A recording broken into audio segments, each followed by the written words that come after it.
1800 hours Pakistan Standard Time. Assalamu alaikum. This is Radio Pakistan. The news read by Daman Zaman. The headlines. The Prime Minister has directed the Power Division and the Balochistan government to prepare a comprehensive plan for solarization of tube wells in the province. Expressing gratitude to the Chinese government for providing the first batch of Sino-Farm vaccine, the foreign minister said it has been demonstrated yet again that Beijing stood by Pakistani people in the hour of need. Commenting on the situation in Myanmar, the Foreign Office spokesperson has said Pakistan is closely watching the developments in that country. The President has called for the promotion of information technology and digital communication to meet the country's needs and strengthen the economy. In India, the media associations have strongly condemned the implication of several senior journalists in sedition cases over the reporting and online posts about the farmers' protest. The International Cricket Council has termed the newly built Govardha Cricket Stadium in Balochistan as the world's most scenic cricket stadium. And now the news in detail. A meeting chaired by the Prime Minister Imran Khan in Islamabad today approved solarization of tube wells in Balochistan to facilitate the farmers and growers of the province. The Prime Minister directed the Power Division and the provincial government to prepare a comprehensive plan for the execution of solarization project within the given timeline. The project will not only ensure uninterrupted power supply to farmers, but also address the issue of losses in the power sector.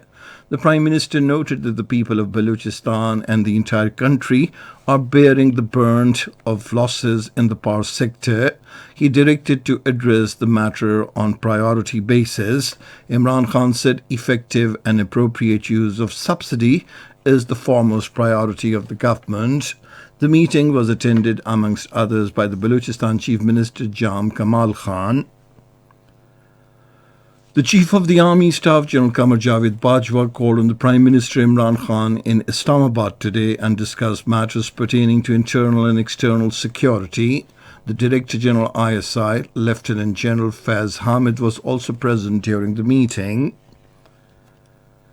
The Special Assistant to the Prime Minister on National Health Services, Faisal Sultan, says the first batch of Sino-Farm vaccine arrived in Pakistan today. In a tweet today, he said the government is grateful to China and everyone who made this happen. Appreciating the frontline healthcare workers for their efforts, he said they will be the first to get vaccinated. The Foreign Minister Shah Mahmood Qureshi, on behalf of the Pakistan government and its people, has expressed gratitude to the Chinese government for providing the first batch of Sino-Farm vaccine.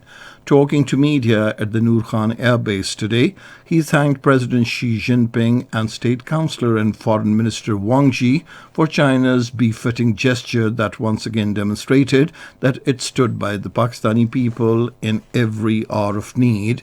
The Foreign Minister said friendship between Pakistan and China is people-centric, making the bond stronger. He said another vaccine with joint cooperation of Pakistan and China has successfully passed the initial trials. He said the success of this vaccine will be great news for Pakistan. The Foreign Office spokesperson Zahid Hafiz Chaudhry says Pakistan is closely following the developments in Myanmar, where the military has taken control of the country after detaining the de facto leader Aung San Suu Kyi and other politicians. In a statement, he said Pakistan hopes that all parties in Myanmar will exercise restraint, uphold the rule of law, engage constructively, and work towards a peaceful outcome. Myanmar's military has taken control of the country after detaining the de facto leader Aung San Suu Kyi and other politicians. According to reports, a state of emergency has been declared for 1 year and power transferred.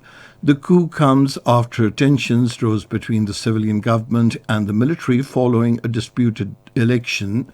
Meanwhile, the United Nations Secretary General Antonio Guterres has strongly condemned Myanmar's military takeover. In a statement, the Secretary-General expressed his grave concern regarding declaration of transfer of all legislative, executive and judicial powers to the military, terming it a serious blow to democratic reforms in Myanmar. According to media, Aung San Suu Kyi's international standing was badly damaged after she turned a blind eye to the massacre of Rohingya Muslims in Rakhine State and did nothing to stop the 2017 army operations against them. As a result, thousands of Rohingya Muslims fled to take refuge in the neighbouring Bangladesh. This is Radio Pakistan. The President, Dr. Arif Alvi, has called for the promotion of information technology and digital communications to meet the country's needs and strengthen the economy. He was addressing a virtually held inaugural session of the 51st Asia Pacific Advanced Network organized by the Higher Education Commission in Islamabad today that was attended by around 500 global participants. The President said digital communication has always been vital, but its importance has multiplied in the current COVID-19 era. He said Pakistan is moving towards a digital economy, enabling the people to communicate and exchange information would improve the economy. Dr. Arif Alvi said Pakistan is looking towards e-commerce, e-health and e-finance. 5 bills were introduced in the Senate today. These include the Code of Criminal Procedure Amendment Bill 2021, the Pakistan Penal Code Amendment Bill 2021, the Children Pledging of Labour Amendment Bill 2021, the Civil Servants Amendment Bill 2020, and the Service Tribunals Amendment Bill 2021. The chair referred the bills to the standing committees concerned.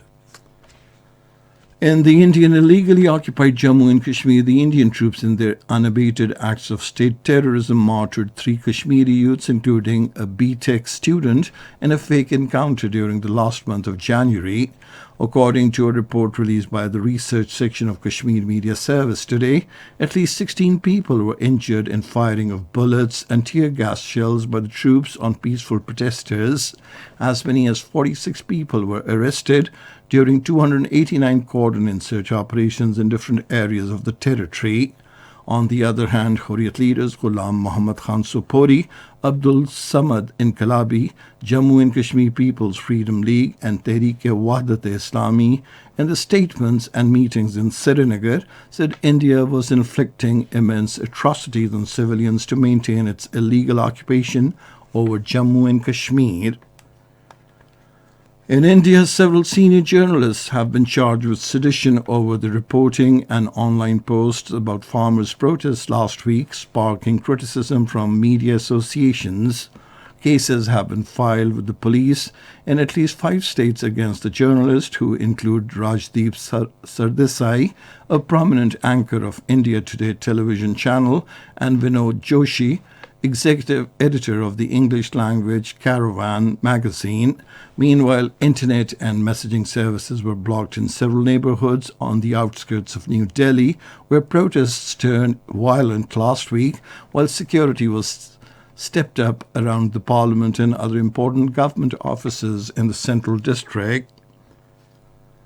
The International Cricket Council has termed the newly built Govardha Cricket Stadium in Balochistan as the world's most scenic cricket stadium. The ICC shared on Twitter the photos of the stadium having a scenic background and lush green outfield, asking followers if they have seen a more beautiful venue in the world.